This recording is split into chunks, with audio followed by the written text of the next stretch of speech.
할머니가 몰던 차량이 돌진해 손자가 숨진 강릉 급발진 의심사고. 이게 안 돼! 도연아! 도연아! 도연아! 도연아!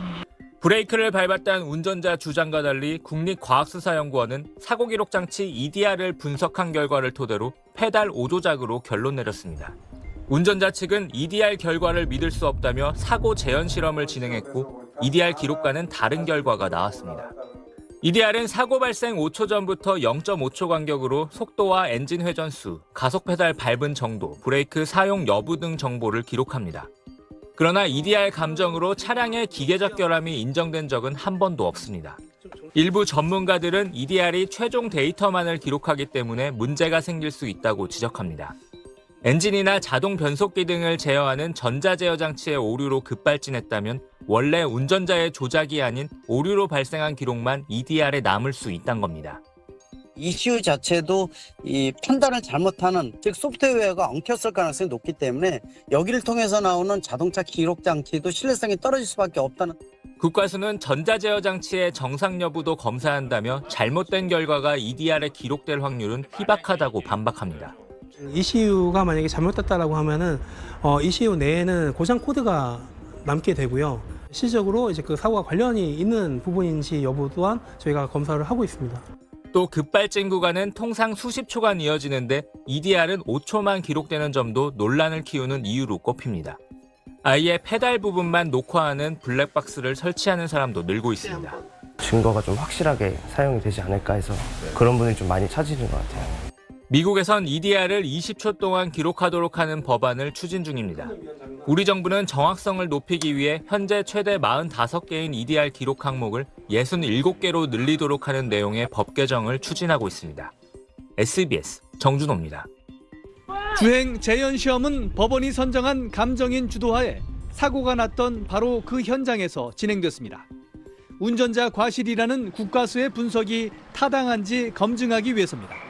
사고 차량과 같은 모델과 연식의 차량에다 피고인 자동차 제조사가 제공한 변속장치 진단기를 부착했습니다. 자동차 경주면허가 있는 운전자가 차량을 주행했고 경찰이 도로를 통제했습니다. 시험은 전 구간 최대 가속 주행, 시속 110km에서 최대 가속 주행 등 4가지 상황으로 나누어 진행됐습니다. 시속 110km에서 5초 동안 가속 페달을 최대로 밟았을 때의 속도 변화를 관찰한 결과 시속 135km에서 140km가 나왔습니다. 사고 차량의 사고 기록 장치를 토대로 한 국과수의 분석치인 시속 116km와 큰 차이가 났습니다. 원고인 운전자 가족 측은 페달 5조작 가능성이 낮다는 것을 시사하는 것이라고 주장했습니다. EDR에 찍힌 116km보다는 한 20km 더 높은 겁니다. 그렇기 때문에 저희가 주장하던 대로 EDR 신뢰성이 상실된 걸로 볼 수 있다. 이번 시험은 국내 최초로 실시된 급발진 재현 시험입니다. 정확한 측정 수치와 분석 결과는 다음 공판기일인 다음 달 14일 이전에 나올 것으로 전해졌습니다. 시험을 지켜본 고 이도현 군의 아버지는 차량 결함 입증 책임을 소비자가 아니라 제조사가 지도록 하는 이른바 도연이법을 이번 국회에서 통과시켜달라고 호소했습니다. 국민들을 위한다면 21대 국회가 마지막으로 유종의 미를 거둘 수 있는 기회가 남았으니 제발. SBS 조재근입니다. 사고 당시 차량의 자동 긴급 제동 장치가 작동하지 않았다는 게 국과수의 판단입니다. 국과수는 운전자 과실로 봤습니다. 1차 추돌 전 운전자가 가속 페달을 밟았고 기어 변속도 주행에서 중립 그리고 다시 주행 상태로 변경하면서 작동하지 않았다고 판단했습니다. 이번 실험은 사고 차량이 1차 차량을 추돌하기 전 가속 페달을 뗐을 때와 계속 밟았을 경우 변속 기어를 주행에서 중립으로 변경하는 당시 상황을 가정했습니다. 실제 사고와 같은 속도로 돌진하는 차량. 3가지 상황 모두 전방 충돌 경고음이 울리자마자 긴급 제동 장치가 작동했습니다.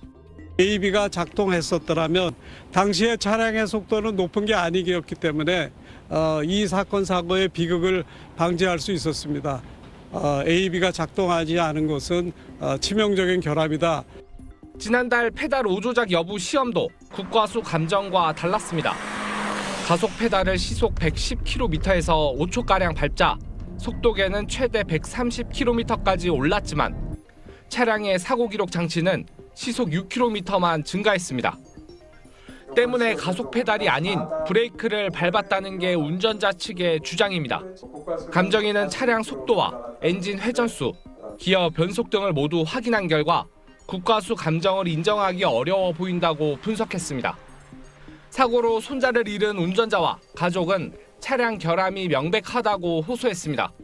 명백한 차량 결함이 있었다라고 저희는 명백하게 확인이 됐다라고 생각이 됩니다. 두 차례에 걸친 재연시험 결과가 운전자 측이 제조사를 상대로 제기한 손해배상 청구 사건에 어떤 영향을 줄지 주목됩니다. 주원뉴스 김도훈입니다.